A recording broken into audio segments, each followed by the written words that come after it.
안녕하십니까. 혼란한 정치 시사 이슈를 술술 풀어보는 선거권의 혼술 3월 10일 화요일에 인사드립니다.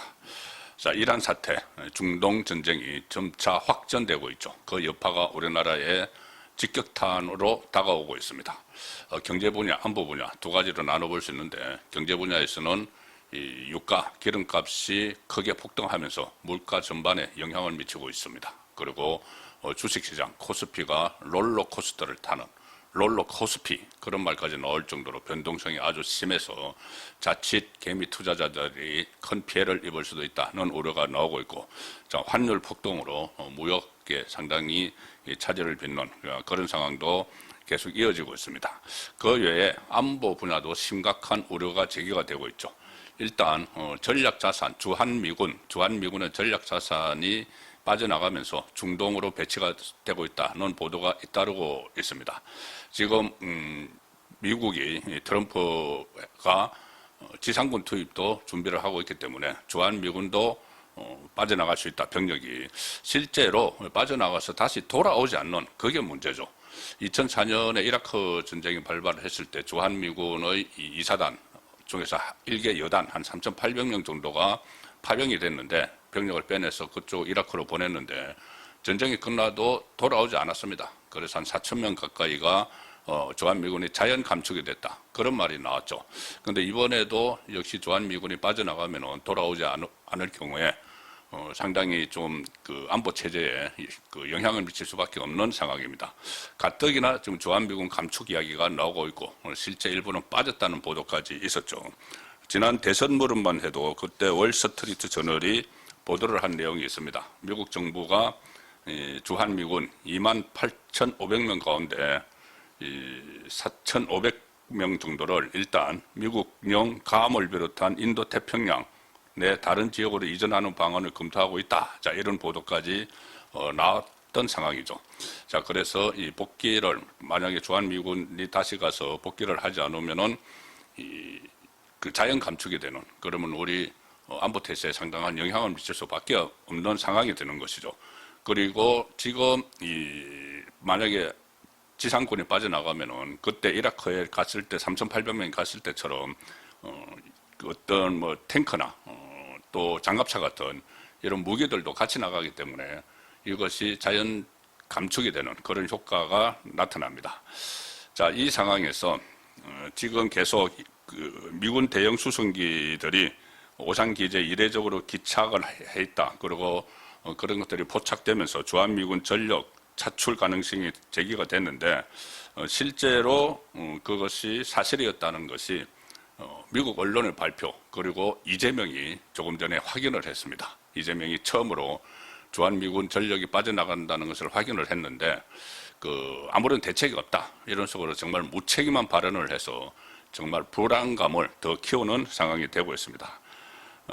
미군 대형 수송기 C5, C17이 최근 오산기지에 이례적으로 기착한 것이 포착되면서 주한미군 전력 차출 가능성이 제기가 됐는데, 실시간 항공 추적 사이트에 따르면 C5 수송기 최소 2대가 2월 말에서 지난 2일에 걸쳐 한국을 떠났다, 이런 보도가 나왔는데, 오늘 트럼프 행정부가 주한미군의 고고도 미사일 방어 체계 사드죠. 사드 전력을 중동으로 옮기고 있다는 미국 언론 보도가 나왔습니다. 워싱턴 포스트가 익명의 행정부 관계자 2명을 인용을 해서 보도를 했습니다. 그러니까 팩트일 가능성이 높죠. 미국 국방부는 한국에 배치된 사드 일부를 중동으로 이동시키고 있다, 이렇게 전했습니다. 자, 근데 보도에 나온 그 무기는 사드뿐이지만은 그 전에 계속 정보들이 있었죠. 패트리엇 미사일을 비롯해서 다른 주요 방공 체계도 중동으로 이동했을 가능성이 있다. 자, 사드는 고고도 미사일 방어 체계입니다. 그러니까 고고도로 날아오는 적의 미사일을 요격을 하는 그 방어 체계이고, 패트리엇 미사일은 저고도, 중고도, 아주 낮은 고도나 중간 고도로 날아오는 미사일을 요격하는 방어 체계죠. 그런데 이것들이 지금 다 주한미군에 배치되어 있던 것들이 빠져나가고 있다는 보도가 잇따라 나오고 있습니다. 과연 정부가 이런 상황에 대해서 파악을 하고 있는지, 아니면 미군으로부터 이 정보를 제공을 받았는지, 자, 그런 것도 불분명한 상황이었죠. 특히 국방부를 비롯해서 뭐 청와대도 마찬가지고 거기에 대해서 기자들이 물을 때마다 긴밀히 협의하고 있다 이렇게 추상적으로만 원론적으로만 입장을 밝혔는데 오늘 이재명이 청와대에서 열린 국무회의에서 확인을 했습니다. 중동 사태로 주한미군의 방공무기 일부가 국외로 반출되는 것에 대해서 사실상 처음으로 확인을 했습니다. 뭐라고 했냐면은 중동 사태로 주한미군이 방공무기 일부를 국외로 반출하는 데 대해서 반대 의견을 내고는 있지만, 그러니까 확인을 한 거죠. 반출을 하고 있어서 반대 의견을 내고는 있지만 우리 의견대로 또 전적으로 관철할 수 없는 것도 엄연한 현실이다. 그렇게 하면서 국무회의에서 이야기를 했습니다. 우리 정부 입장에서는 주한미군의 역할이 한반도 안정과 평화에 전적으로 기여하기를 기대하고 또 지금까지 그래왔다고 생각한다. 자, 과연 그 미군이 그 말을 신뢰를 할까요? 이런 식으로 이야기를 미국 쪽에 하면은 미군이 신뢰를 하겠습니까? 이재명이 과거 미군은 점령군이라는 표현을 쓴 적이 있어서 상당히 논란이 됐었습니다.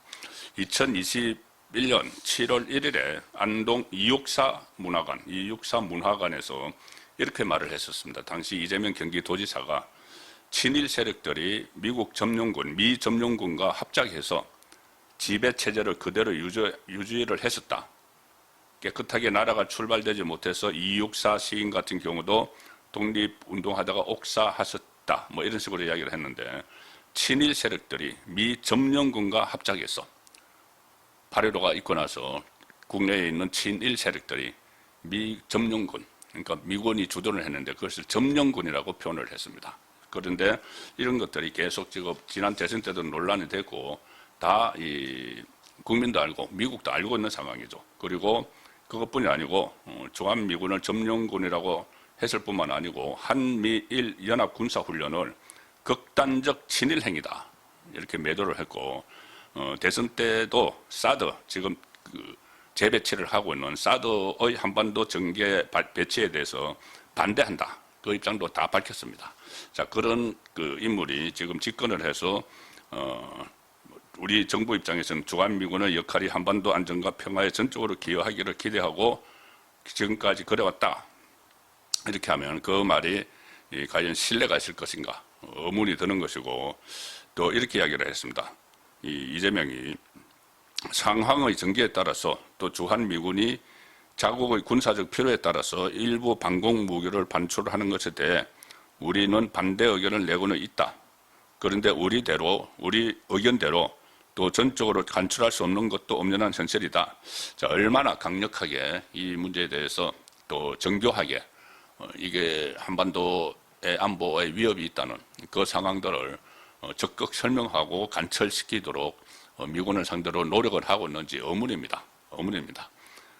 우리 의견대로 관철할 수 없다. 이렇게 아예 그 포기를 해버리는 그런 이런 행동이 과연 적절한가? 국군 통수권자 입장에서 그런 의문이 들 수밖에 없습니다. 그리고 이렇게 이야기합니다. 그로 인해서 그러니까 미군 자산이 빠져나간다고 해서 우리 대북 억지 전략에 장애가 생기거나 하느냐고 묻는다면 저는 전적으로 그렇지 않다고 말씀드릴 수 있다.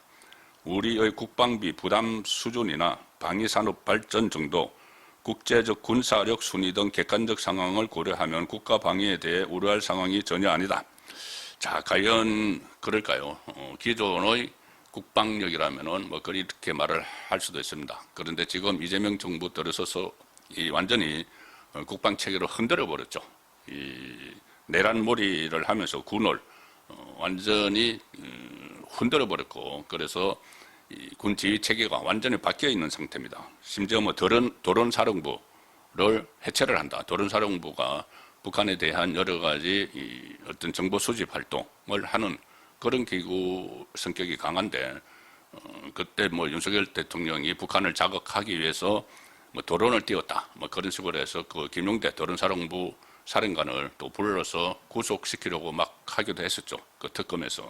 자, 그래서 그런 부분 완전히 이 대북 방어 체계가 흔들려버린 상황입니다. 그리고 한미 군사훈련도 크게 축소시켜서 역량을 아주 낮춰놓은 이 상황이죠. 이 상황에서 마치 미군의 전략이 자산이 빠져나가도 우리 방위에 우려할 상황은 전혀 아니다. 어떻게 보면 상당히 안이한 그런 자세입니다. 미군이 어쨌든 전쟁을 억제하고 있다. 그 억제력에 대해서 한장 큰 의미를 두어왔죠. 지금까지 미군이 버티고 있기 때문에 김정은이 도발을 못하는 그런 상황인데, 미군의 주요 자산이 빠져나간다면은 김정은이 지금 안 그래도 다음은 김정은 차례다. 트럼프에게서 그런 말이 나오니까 위협을 느끼거나 아니면은 미군 자산이 공백이 생긴 틈을 타서 이 무력을 가시를 할 수도 있는 이 상황에 대해서는 전혀 염두에 두지 않고 있습니다. 자, 그리고 그러니까 한국 국방력을 볼 때 주한미군 자원 일부가 국외로 반출됐다고 해서 대북 억제에 부족함이 없다, 이런 이재명의 주장이지만은 과연 그것이 지금 현실에 맞는 말인지. 또 이재명은 이런 말을 합니다. 북한의 핵이라고 하는 특별한 요소가 있기는 하지만 재래식 전투 역량과 군사 역량으로 따지면 비교할 수 없을 정도로 압도적이라는 건 분명하다. 자, 이 재래식 전략 전투 역량이 북한에 비해서 압도적이지만 가장 결정적인 게 핵인데, 그것을 북한이 핵을 갖고 있다는 특별한 요소가 있다고 인정을 하면서도 우리 재래식 무기로 그거를 막 방어할 수 있다는 말인지, 도대체 이 부분은 좀 아리송한 이야기입니다. 지금 국군 통수권자가 무장 해제를, 우리 군의 무장 해제를 하는 그런 조치들을 계속 취해왔죠. 그런데 여기다가 이 외적 변수로 대위기 상황이 발생을 했는데도 이 안이한 대처를 하고 있다는 점을 지적하지 않을 수 없습니다. 오늘 저녁 8시 라이브 선거권은 정치 수호 시간에 다시 뵙도록 하겠습니다. 감사합니다.